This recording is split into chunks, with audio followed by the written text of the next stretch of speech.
ಈ ರಾಜ್ಯವನ್ನ ಇವತ್ತೇನಾದ್ರೂ ಉಳಿಸ್ಬೇಕಾಗಿದ್ರೆ, ಈ ರಾಜ್ಯದ ಜನರಿಗೆ ಏನಾದ್ರೂ ಒಳ್ಳೇದಾಗಬೇಕಾಗಿದ್ರೆ, ಬೆಂಗಳೂರು ನಗರ ಇನ್ನೇನಾದ್ರೂ ಬೆಳಿಬೇಕಾಗಿದ್ರೆ ಮತ್ತೊಮ್ಮೆ NDA ಮೈತ್ರಿ ಸರ್ಕಾರ ಬರಬೇಕು, ಕುಮಾರಣ್ಣವರು ಮುಖ್ಯಮಂತ್ರಿ ಆಗಬೇಕು.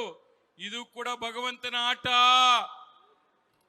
ಯಾವ ಶಕ್ತಿಯಿಂದ ಕೂಡ ತಡೀಲಿಕ್ಕೆ ಆಗುವುದಿಲ್ಲ ಅನ್ನೋದನ್ನ ಈ ಸಂದರ್ಭದಲ್ಲಿ ಹೇಳಲಿಕ್ಕೆ ಬಯಸ್ತಾ ಇದ್ದೀನಿ.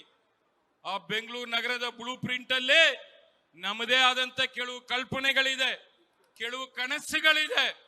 ಅದು ಎಲ್ಲವನ್ನು ಕೂಡ ತಂದು ನಮ್ಮ ಪಕ್ಷದ ಪ್ರಣಾಳಿಕೆಯಲ್ಲಿ ಅದನ್ನ ಪ್ರಿಂಟ್ ಮಾಡೋ ಮೂಲಕ ಬೆಂಗಳೂರು ನಗರದ 1,40,00,000 ಜನಸಂಖ್ಯೆ ಇರತಕ್ಕಂತ ಪ್ರತಿಯೊಬ್ಬರು ಮನೆ ಮನೆಗೆ ಮುಟ್ಟಿಸುವಂತ ಕೆಲಸವನ್ನ ನಮ್ಮ ಕಾರ್ಯಕರ್ತರಾದಂತ ನೀವು ಸೈನಿಕರಾಗಿ ಕೆಲಸ ಮಾಡಬೇಕು.